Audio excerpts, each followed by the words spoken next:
এই শোনো না গো, বলছি তুমি দপ্তর যাওয়ার পথে আজ একটু মেয়েটাকে স্কুলে ছেড়ে দিও। কেন তুমি যাবে না? বাড়িতে অনেক কাজ, আর আজ আমার ইচ্ছাও করছে না। হ্যাঁ বেশ, আমি ওকে স্কুলের সামনে নামিয়ে দিয়ে তারপর না হয় দপ্তরে যাব, কেমন? ঠিক আছে, আমি তোমাদের বেরোবার পরই রান্না চড়িয়ে দেবো। দুপুরে বাড়িতে খাবে তো? হ্যাঁ হ্যাঁ, বাড়িতেই খাবো। বেশ, বিকেলে আবার একটু বাবাকে দেখতে যেতে হবে। কেন, তার আবার কি হলো? ভানুকে দিয়ে কাল খবর পাঠালো, শরীর নাকি খুব খারাপ করেছে।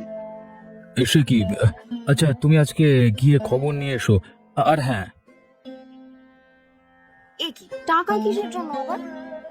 বাবার সঙ্গে এতদিন পর দেখা করতে যাবে, খালি হাতে গেলে হয়? কিছু ফলমূল আর মিষ্টি হাতে যেও, কেমন? বেশ, তাই নিয়ে যাব। পূজা, যা বাবার সঙ্গে বেরিয়ে পড়। তুমি দাদু ভাইয়ের বাড়ি একা যেও না কিন্তু মা। আমি স্কুল থেকে ফিরলে আমিও যাব। এই সাবধানে যেও তোমরা। প্রতিদিন তোমার কারণে দেরি হয়ে যায়।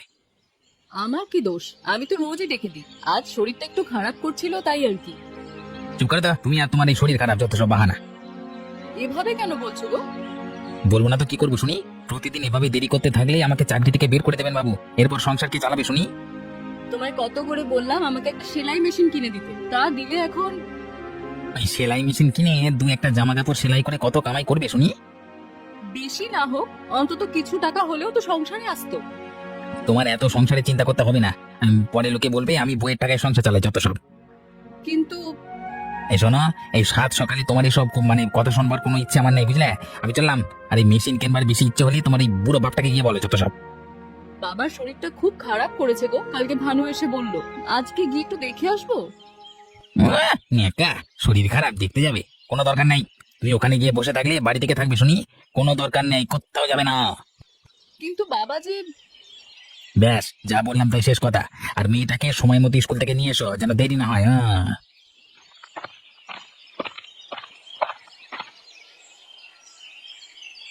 কি হলো রাখি, কোনো কথাবার্তা নেই? এখানে একা একা বসে আছিস কেন? কিছুই ভালো লাগছে না রে। কেন, কি হয়েছে? জানি না, ইচ্ছে করছে খুব দূরে কোথাও পালিয়ে যাই। এইসব কি বলছিস তুই? তুই ঠিক আছিস তো? তোকে কি কেউ কিছু বলেছে?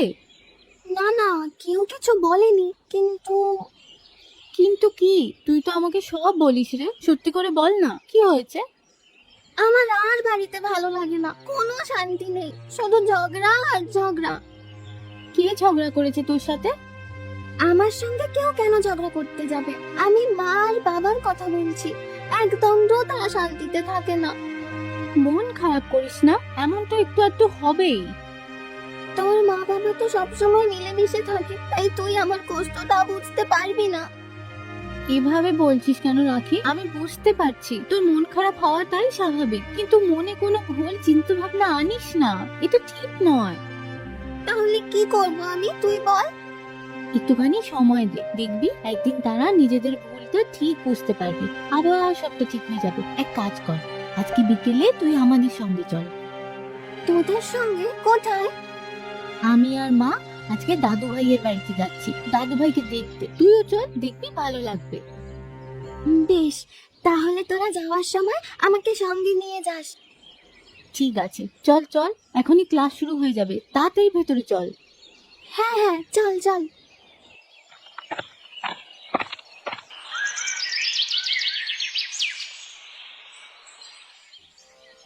কেমন আছো বাবা? মা লতা, কতদিন পর তোকে দেখলাম। আয় মা, আমার পাশে বস। কাল ভানুকে দিয়ে খবর পাঠালে, তাই ছুটে এলাম। এত কাজ থাকে বাড়িতে, আমি সময়ই পাইনি গো, ক্ষমা করে দিও বাবা। না না মা, এভাবে বলতে নেই। বিয়ের পর মেয়েদের তো এমনই হয়, এতে ক্ষমা চাওয়ার কিছু নেই। আমি কিছু মিষ্টি আর ফল এনেছি, ফলগুলো খাবে কিন্তু, ফেলে রাখবে না একদম। এসবের কি দরকার ছিল? আরে তোমার জামাই দপ্তরে যাওয়ার আগে বলে গিয়েছে যেন তোমার জন্য ফলমূল নিয়ে যাই, না আনলে আবার সে রেগে যেত। পূজা, রাখি, তোমরা কেমন আছো দাদু ভাই? আমরা খুব ভালো আছি দাদু। নীলিমাকেও তো খবর পাঠালাম, সে এলো না যে। মায়ের শরীরটা খুব একটা ভালো না দাদু ভাই, তাই মা আসতে পারিনি, আমায় পাঠালো। যাক যাক, খুব ভালো। তোমার শরীর এখন কেমন বাবা?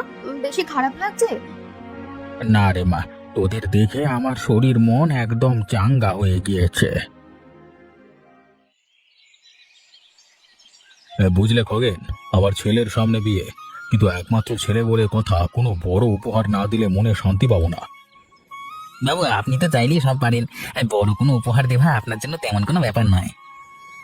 যা বলেছ, তবে ভাবছি ছেলের জন্য একটা ছোটখাটো জমি কিনে একটা বাড়ি করে দেব।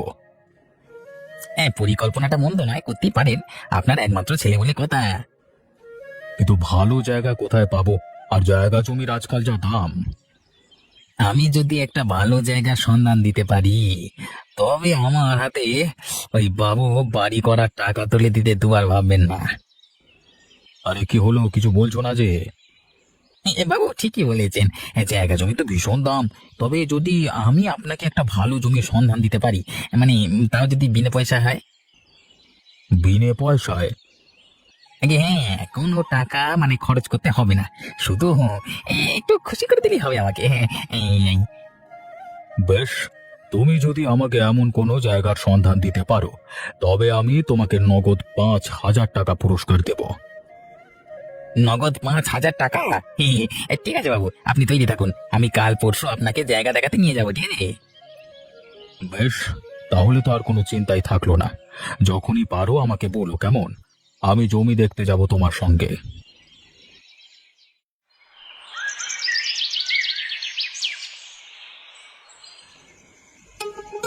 কি, তুমি আবার না খেয়ে বসে আছো কেন? তোমরা আগে খেয়ে নাও, আমি তারপর খাবো। এসব আমার একেবারে পছন্দ নয়। আমাদের সঙ্গে এখনই খাবে, তুমি শুরু করো। তুমিও পারো। বেশ, এই যে নিচ্ছি খাবার। দেখে তোমার বাবাকে? হ্যাঁ গো, দেখে এলাম।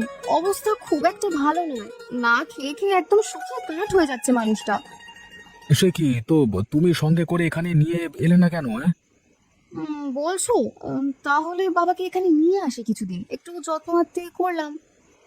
সে আবার জিজ্ঞেস করবার কি আছে? আর কয়েকদিন কেন?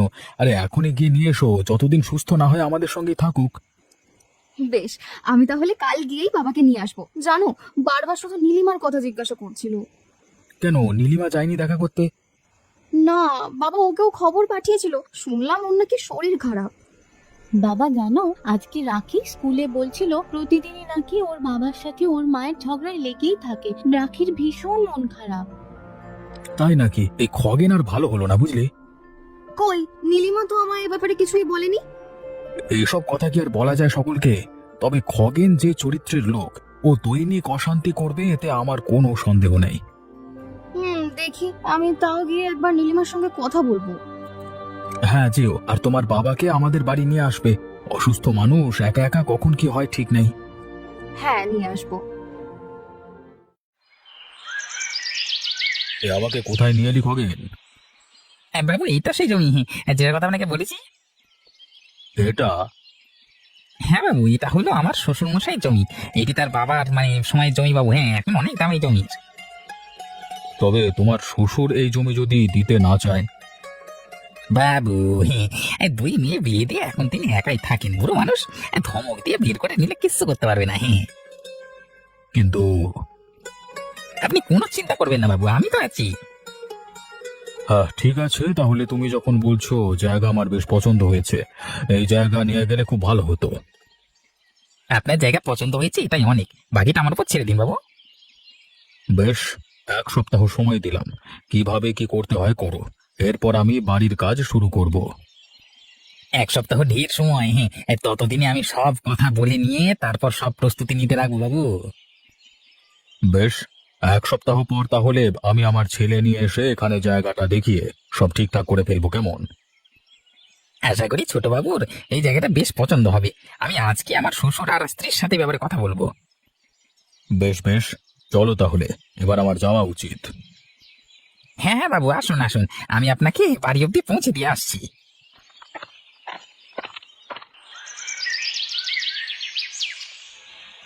আজকে তোমার বাবার বাড়ির সামনে গিয়েছিলাম। কখন বাবার সঙ্গে দেখা হয়েছে তোমার? না, দেখা তো হয়নি, আমি ভেতরে যাইনি। বাড়ির সামনে যখন গেলেই একবার তো দেখা দিয়ে আসতে পারতে, একটু দেখে আসতে তুমি যে কেমন আছেন উনি। আমার বুঝি আর কাজকর্ম নেই যে আমি সব ফেলে তোমার বাবার কাছে গিয়ে সময় নষ্ট করব? না না, সেটা বলছি না, একটু দেখে আসতে। আমি তার বাড়ির পাশেই মনের সুখে যাইনি, আমি গেছিলাম অবিনাশ বাবুর কাজে, বুঝলে? ও আচ্ছা, শুনলাম কাল নাকি লতা বাবাকে ওর বাড়িতে নিয়ে যাবে, কিছুদিন বাবা সেখানেই থাকবেন। তাই নাকি? কালকে তাহলে আমরা লতার বাড়িতে যাব, বাকি যা কথা হওয়ার সেখানেই হবে, বুঝলে? কি কথা? সেটা তোমার এখন জানতে হবে না, কালকে আমার সঙ্গে লতার বাড়ি গেলেই জানতে পারবে। এখন ঘুমাতে দাও আমাকে, খুব ঘুম পাচ্ছে।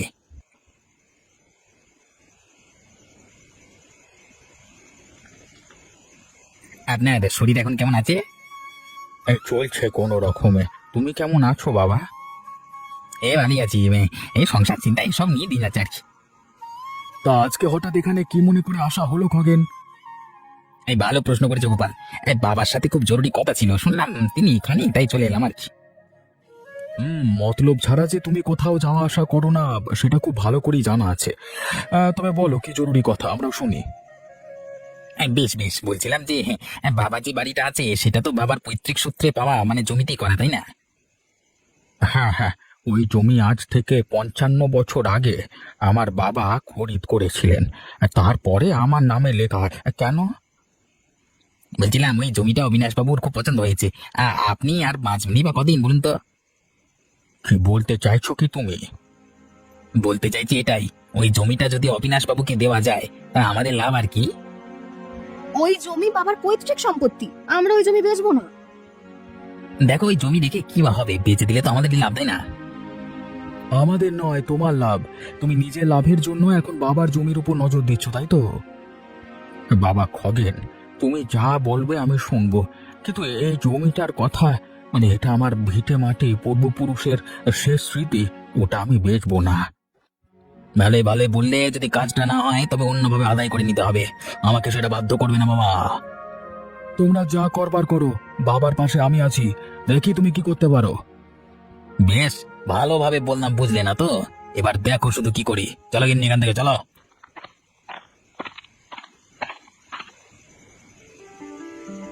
বাবু, একটা ছোট্ট সমস্যা হয়েছে। কি সমস্যা? বাবু, ওই যে সেদিন আমার শ্বশুর মশাই যে জমিটা দেখে এলেন। হ্যাঁ হ্যাঁ, সে কথা হলো তোমার, তো জমিটা আমার বেশ মনে ধরেছে, বুঝলে। সে তো জানি, তবে সমস্যা হচ্ছে আমার শ্বশুর কিছুতেই ওই জমি বেচতে রাজি হচ্ছেন না। সে কি? আমি যে আমার ছেলেকে ওই জমির কথা বলে দিয়েছি। আমি জানি বাবু, কিন্তু আমি অনেক চেষ্টা করেছি, কিছুতেই মানে কোনো কাজ হচ্ছে না। তোমার শ্বশুরকে তুমি বলো আমি তাকে 5,000 টাকা দেবো ওই জমি আমাকে দিয়ে দিতে। এই 5,000 নয় বাবু, 50,000 বললেও রাজি হবেন না তিনি। এখন কি করা যায় বলো তো? বাবু, আমি মানে কেড়ে নেওয়া ছাড়া আর তো কোনো উপায় দেখছি না। কিন্তু কেড়ে নিলে তিনি এই বয়সে থাকবেন কোথায়? এখন যেমন তার বড় মেয়ের বাড়িতে উঠেছে তেমনই থাকবে, বুড়ো মানুষ কিছু করতে পারবে না। বেশ, যদি দখল করে নিতে হয় তবে তাই করব। আমি আমার ছেলেকে কথা দিয়েছি, কথার খেলাফ করতে পারবো না। এবার বুঝবে ওই বুড়ো হরিপদ, আমায় না বলবার পরিণাম।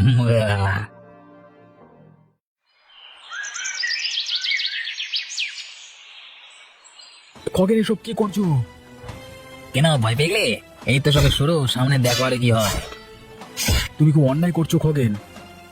আমি তো শুরুতেই খুব ভালোভাবে বুঝিয়েছিলাম, তোমরা বুঝলে না, তার পরিণাম হচ্ছে এটা। কোনো আইনি ব্যবস্থা বা নির্দেশনা ছাড়া তুমি এভাবে দখল করে নিতে পারো না খগেন। এই যে আইনের কথা তুমি বলছো, সেই আইনও অবিনাশ বাবুর টাকার জোরে কিনে নিয়েছেন। হ্যাঁ, তোমরা যে অন্যায় করছো, ঘোর অন্যায়, সেই খেয়াল কি তোমাদের আছে? যা হচ্ছে হতে দাও গোপাল, বেশি বাড়াবাড়ি করতে গেলে তোমার বাড়িতেও হামলা করতে সময় লাগবে না। বেশ, এখন যাচ্ছি, কিন্তু আমি ফিরে আসবো। আরে যাও যাও, জানা আছে কদ্দূর যেতে পারবে তুমি, চত্ব সব। তুই এখানে কেন এসেছিস? আমি বাবাকে দেখতে এসেছি দিদি। তোর স্বামী বাবার বাড়িটা ভেঙে চুরমার করেছে, বাবার ওই জমিটা ওই মোড়ল অবিনাশের হাতে তুলে দিতে উঠে পড়ে লেগেছে, আর তুই? বিশ্বাস কর লতা, আমি অনেক চেষ্টা করেছি তাকে আটকানোর, কিন্তু সে কোনোভাবেই শুনতে রাজি নয়। ব্যাস ব্যাস, অনেক হয়েছে। ওর কারণে আজ বাবার শরীরের অবস্থা আরো খারাপ, দুশ্চিন্তার আর শেষ নেই। কিন্তু এখানে আমার দোষটা কোথায়? তোর কোনো দোষ নেই, কিন্তু দিন শেষে তুই ওর স্ত্রী, আর ওর মতো লোকের সাথেই তোকে সংসার করতে হবে। এখন আমি কি করব তুই বল আমাকে। তোর কিছুই করতে হবে না, তুই এক্ষুনি এখান থেকে চলে যা। আজকের পর থেকে তোর সঙ্গে আমার আর বাবার সব সম্পর্ক শেষ। এত বড় শাস্তি আমাকে দিস না লতা, তোরা ছাড়া আমার আর কে আছে বল। আমার স্বামীর ভুলের শাস্তি আমাকে দিস না। তোর এসব কান্নার এখন কোনো মূল্য নেই, চলে যা এখান থেকে। মা লতা, ও তো আমারই মেয়ে, আর ওর তো কোনো দোষ নেই। তুই তোর বোনের সঙ্গে এরকম ব্যবহার করিস না মা। তুমি কোনো কথা বলো না বাবা, এতদিন চুপ করেছিলাম, এখন আর না। লতা, আমাকে এভাবে নিজেদের থেকে দূর করে দিস না লতা।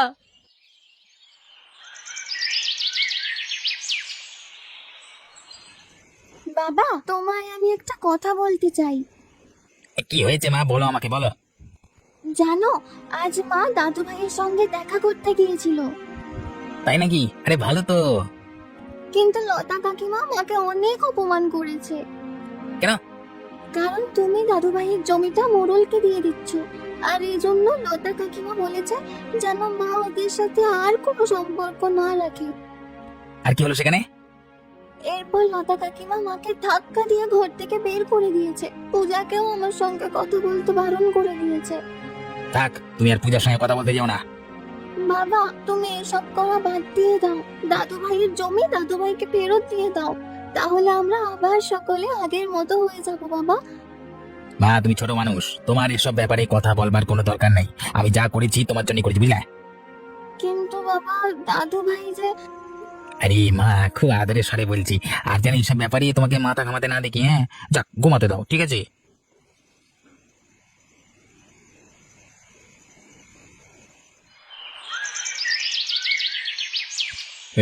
একই হচ্ছে সব এখানে? সবাই আমার বাড়ির সামনে ভাবে দাঁড়িয়ে আছো কেন? আপনি অন্যায়ভাবে আমার শ্বশুর হরিপদ মশাইয়ের জমি কেড়ে নিয়েছিলেন, তার প্রতিবাদে আমরা সব গ্রামবাসী এখানে জড়ো হয়েছি। এই, তোমরা সবাই পেয়েছো নাকি? হ্যাঁ, এসব করলে আমরা তুমি যাবো ভেবেছো নাকি? চাও বাবা, দাও। আমি গোপাল দাদাকে বলেছিলাম মানুষ জড়ো করে এখানে নিয়ে আসতে। তোমার এত সাহস? আজকে বাড়ি চলো, তারপর দেখাবো তোমাকে মজা। কিছুই করতে পারবে না, কারণ আজ এই মুহূর্ত থেকে আমি তোমার সঙ্গে সমস্ত সম্পর্ক শেষ করছি। আমিও মায়ের সঙ্গে তোমায় ফেলে চলে যাব বাবা, আমিও থাকবো না তোমার সঙ্গে। খগেনের তো সংসার ভাঙছে, আর এই অন্যায়কারী ধূর্ত মোড়লকে আজকে ক্ষমতা থেকে সরিয়ে ছাড়বো। ওরে বাবা খগেন, এ কি করলি রে? এখন যদি আমার ক্ষমতায় না থাকে, আমি জমি দিয়ে কি করবো? গিন্নি, গিন্নি, তুমি ক্ষমা করে দাও। গিন্নি, আমি বদলে যাবো, একদম ভালো হয়ে যাবো। গিন্নি, এদিকে থামাও। তোমরা না থাকলে আমি কি নিয়ে মাঝে বলো, ক্ষমা করে দাও। ক্ষমা করতে পারি, কিন্তু ওই জমি তোমার বাবাকে ফেরত দিতে হবে। আরে যদি ক্ষমতায় না থাকে, জমি দিয়ে কি করব আমি? ওই জমি আমি তোমাদের ফেরত দিলাম, আর আমি নিজে আমার বাড়ি মেরামত করে দেবো। আমাকে ক্ষমা করো আমাকে।